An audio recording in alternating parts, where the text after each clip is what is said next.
মানবাধিকার সংস্থা অধিকারের সম্পাদক ও অন্তর্বর্তীকালীন সরকারের শিল্প মন্ত্রণালয়ের উপদেষ্টা আদিলুর রহমান খান এবং অধিকারের পরিচালক নাসির উদ্দিন এলানের 2 বছরের কারাদণ্ড বাতিল করেছেন হাইকোর্ট। বৃহস্পতিবার সাজার বিরুদ্ধে তাদের আপিল মঞ্জুর করে বিচারপতি মোহাম্মদ আব্দুর রবের একক হাইকোর্ট বেঞ্চ এই রায় দেন।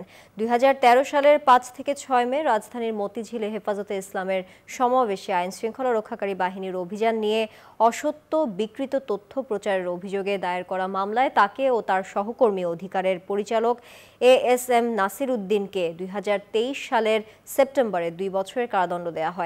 তারা একই বছরের অক্টোবরে জামিনে কারাগার থেকে মুক্তি পান। 2022 সালে সরকার অধিকারের নিবন্ধন বাতিল করে। মিথ্যা মামলা দায়ের করে মিথ্যাভাবে কোনো মামলার ইনগ্রেডিয়েন্টস না থাকা সত্ত্বেও তাদেরকে 2 বছর সাজা প্রদান করা হয়েছিল। উক্ত রায়ের বিরুদ্ধে আদিলুর রহমান খান এবং এলান আপিল করেছিল। সেই আপিলে আজকে রায় হয়েছে, আপিল এলাও হয়েছে, নিম্ন আদালতের রায় বাতিল হয়েছে তথা সেট অ্যাসাইড হয়েছে।